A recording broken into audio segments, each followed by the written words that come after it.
ఈనాటి చల్లని సాయంకాలం అద్భుతమైనటువంటి నాట యాజమాన్యంతో పాటు ఎంతోమంది ప్రవాసాంధ్రులు ఇక్కడికి చేసి రంగరంగ వైభవంగా జరుపుకుంటున్నారు వేడుకలు.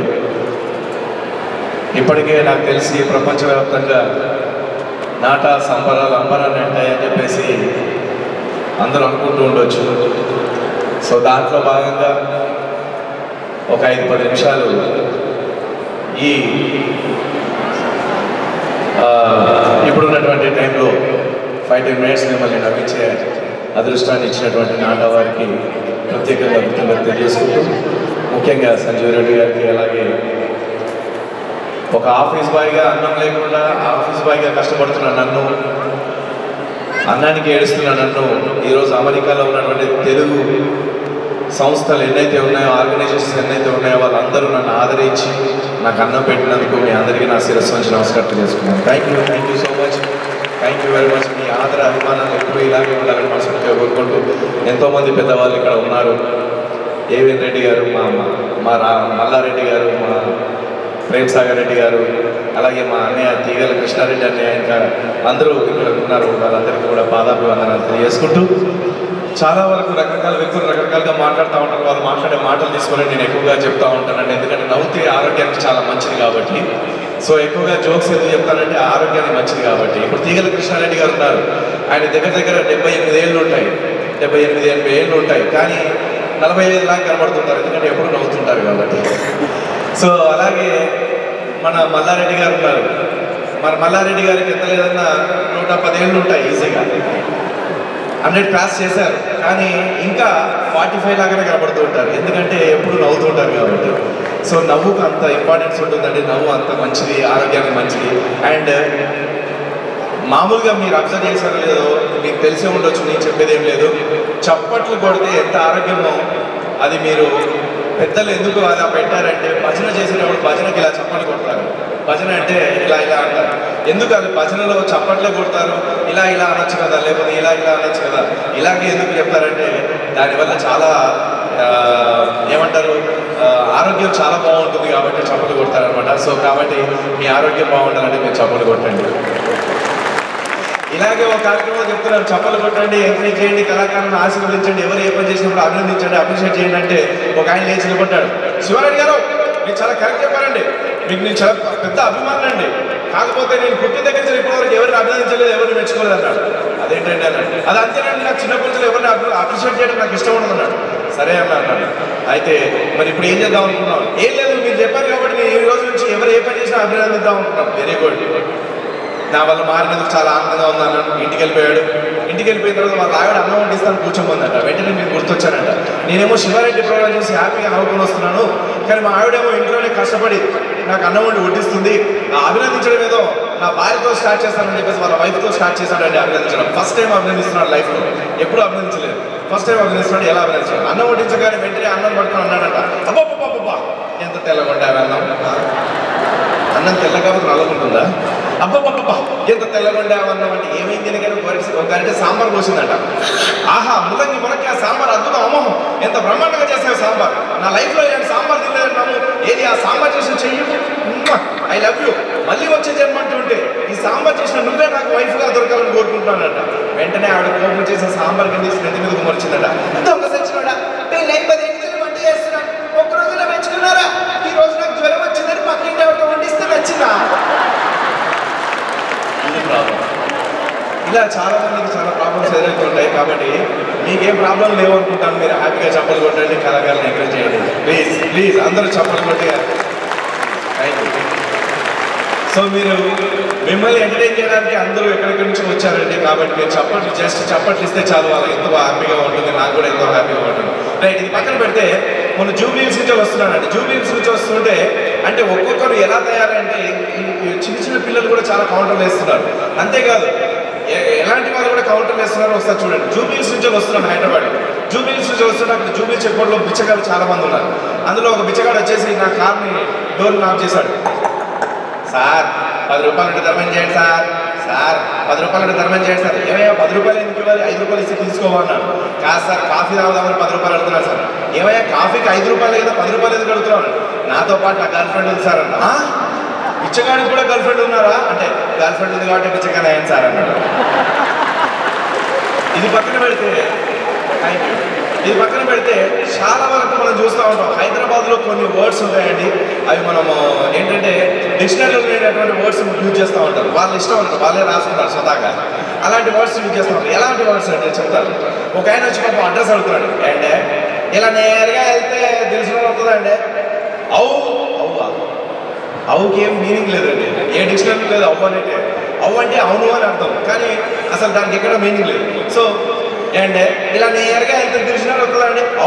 అవ్వా అవ్వటాడేంటి అని చెప్పేసి ముందుకెళ్ళి ఇంకో ఆయన అడిగారు. ఏంటంటే ఇలా నేరుగా ఎంత తెలిసినాడు వస్తుందండి.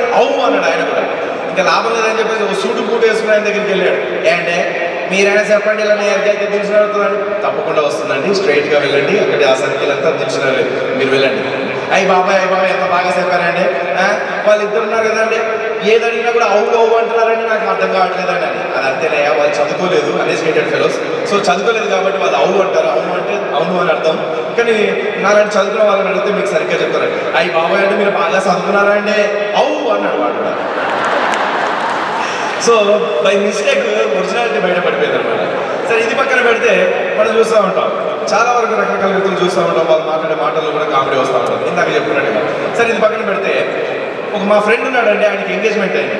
మా ఫ్రెండ్ ఉన్నాడు, ఎంగేజ్మెంట్ అయింది. ఎంగేజ్మెంట్ అయిన నెక్స్ట్ డేనే పాపం ఆ అమ్మాయి మెసేజ్ పెట్టింది. నాకు ఆల్రెడీ ఎంగేజ్మెంట్ వేరే వాళ్ళతో అయింది, నాకు పెళ్లి కుదిరింది అని చెప్పేసి మెసేజ్ పెట్టింది. దాంతో వాడికి చిరెత్తిపోయి వెంటనే వాడు వాళ్ళ ఇంటికి వెళ్ళిపోయాడు. పెద్ద గొడవలు చేసినాడు. పెద్ద కలిసి ఆ అమ్మాయిని బయటకు రమ్మని చెప్పేసి, ఏంటి నిన్ననే కదా ఎంగేజ్మెంట్ అయింది, అప్పుడే నాకు మెసేజ్ పెట్టినావు వేరే వాళ్ళతో కానీ ఎలా అయిందని. అయ్యో ఆ మెసేజ్ మీకు వచ్చిందా అండి అని అన్నట్ట.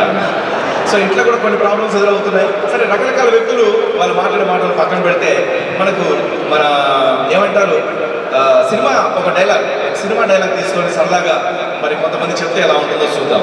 ఇప్పుడు మన ముత్యాల ముగ్గు చిత్రంలో రావుగోపాలరావు చెప్పినటువంటి ఒక డైలాగ్, కళ మీద కళాకారుల మీద చెప్పినటువంటి ఒక చిన్న డైలాగ్ అండి. ఆ డైలాగ్ని మరి ఒక 4 ఆర్టిస్టులు చెప్తే ఎలా ఉంటుందో చూద్దాం.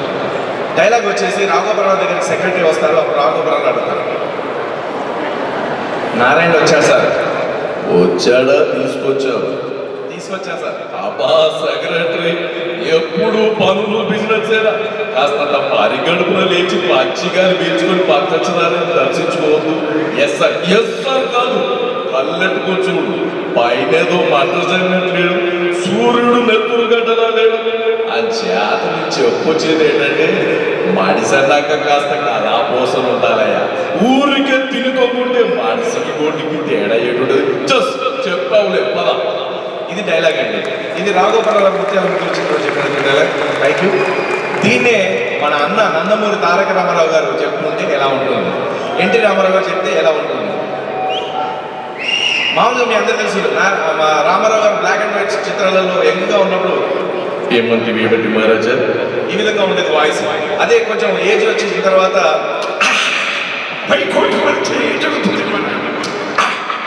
ఎంతో ఆనందంగా కనీ విని ఎరిగిన రీతిలో ఎంతో సంబరాలు చేసుకుంటున్నందుకు చాలా ఉత్సాహంగా ఈ విధంగా ఉంటుంది రామారావు గారు. సరే ఇప్పుడు రామారావు గారు ఇదే డైలాగ్ చెప్తే ఎలా ఉంటుంది. నారాయణ వచ్చాను సార్. వచ్చాను తీసుకొచ్చాను సార్. అబ్బా సెక్రటరీ ఎప్పుడు పనులు బిజినెస్ కాస్తంత పరిగెడుపులో లేచి పచ్చికాలు దర్శించుకోవద్దు. మనిషి దాకా కాస్త కళాపోచలు ఉండాలయ్యా. ఊరికి తిరిగి మనిషికి కొద్దికి తేడా అయ్యేటువంటి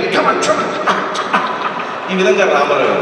అదే అక్కినే నాగేశ్వరరావు దిగ్ చేస్తూ అక్కినే నాగేశ్వరరావు గారు చెప్తే ఎలా ఉంటుంది. నారాయణ వచ్చాడు సార్. వచ్చాడా? తీసుకొచ్చాను సార్. అబ్బా సెక్రటరీ వర్షదాకా ఊరికే తింటోకుంటే మనిషికి కొద్దికి తేడా అవుతుంది. సూర్యుడు ఎత్తుగడ్డ రాలేదు, సూర్యుడు మండిపోతున్నాడు, అందుకని చెప్పాడు. ఈ విధంగా నాగేశ్వరరావు గారు. అదే కృష్ణ గారు అయితే ఎలా ఉంటుంది, సూపర్ స్టార్ కృష్ణ గారు. నారాయణ వచ్చారు సార్. వచ్చాడా? తీసుకొచ్చావా? తీసుకొచ్చాను సార్. అబ్బా సెక్రటరీ ఎప్పుడో పనులు బిజినెస్ అయినా కాస్తంత పరిగెడుకున్నా లేచి పచ్చిగా తెలుసుకొని ప్రత్యక్షాన్ని దర్శించుకోవద్దు. Yes sir. ఎస్ సార్ కాదు, పైన ఏదో మంట జరిగినట్టు లేదు, సూర్యుడు నెత్తిగంటనా లేడు. అందుకే మనిషి అన్నాక కాస్త కళాపోషణ ఉండాలి. అదా ఇలా కొంతమందిని తీసుకుని సరదాగా చెప్పుకోవచ్చు. ఇదే మామూలుగా బాలయ్య బాబు గారు చెప్తే ఎలా ఉంటుంది, ఇదే డైలాగ్ బాలయ్య బాబు. నారాయణ వచ్చారు సార్. వచ్చాడా? తీసుకొచ్చారు సార్. అబ్బా సెక్రటరీ ఎప్పుడు పనులు విసిరేచారా?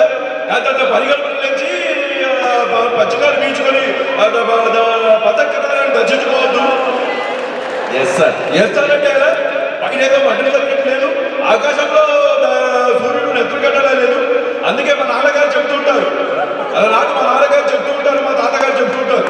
ఏమంటే మనిషి అన్నాక కాస్త కళ భోజనం ఉండాలని చెప్పేసి. అందుకే మరి అర్థం చేసుకొని కళాకారులను అభినందించండి, అప్రిషియేట్ చేయండి. వస్తా. నమస్కారం. ఈ విధంగా బాలయ్య గారిని తీసుకొని చెప్పవచ్చు. సరే, ఈ విధంగా చూసినట్టయితే మనందరం కూడా రాజకీయ నాయకుల వాయిసెస్ ఉన్నా కూడా చాలా ముందుగా ఉంటుంది. మా తీగల కృష్ణారెడ్డి అన్న కూడా ఇక్కడ ఉన్నారు, సురేందర్ రెడ్డి అన్న, కన్నపనేని మోహన్ గారు, అలాగే మా అనిల్ అన్న, అందరూ ఉన్నారు. సరే, రాజకీయ నాయకుల వాయిసెస్ తీసుకుంటే ఎలా ఉంటుంది? సపోజ్ తీగల కృష్ణారెడ్డి ఏమనుకోతే, సపోజ్ రోషయ్య గారు ఈ కార్యక్రమానికి వచ్చి మాట్లాడితే ఎలా ఉంటుంది? అందరూ కూడా ఈరోజు మనం చూసినట్టయితే ప్రతి ఒక్కరు కూడా నాటా వేడుకలకు ఇచ్చేసి అద్భుతంగా మరి ఎంతో ఆనందంగా ఇక్కడ ఇచ్చేస్తున్నందుకు చాలా సంతోషంగా ఉందని చెప్పేసి తెలియజేసుకుంటున్నాను. ఇదే రోషయ్య గారు కోపంగా మాట్లాడతారు. ఇద్దరు ఎక్కడ మాట్లాడతావు?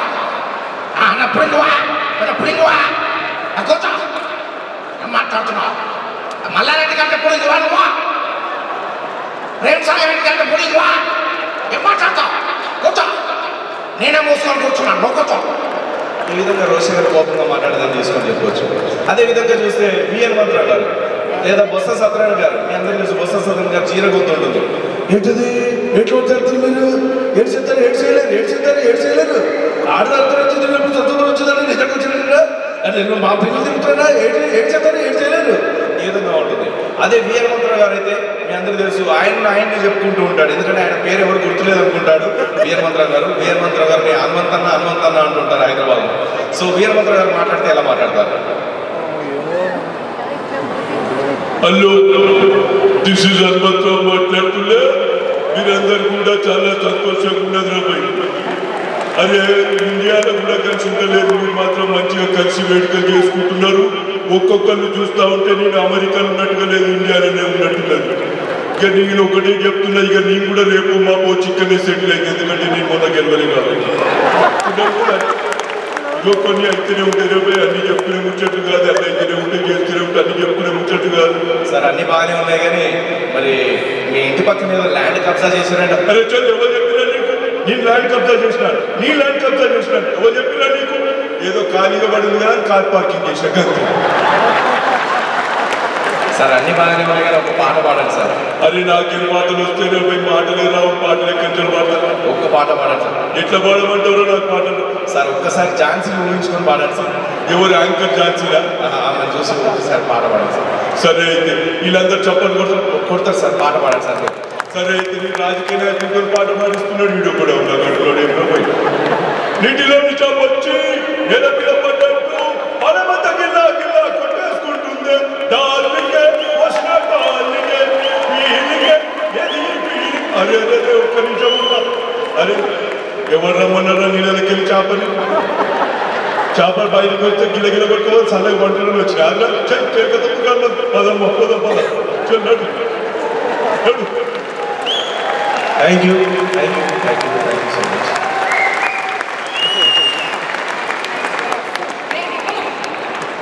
ఇంత అన్యాయం మధ్యలో వచ్చేసాడు. ఎందుకంటే బాబు నీ పెర్ఫార్మెన్స్ ఆఫ్లో చెప్పడానికి అలా అన్నారు.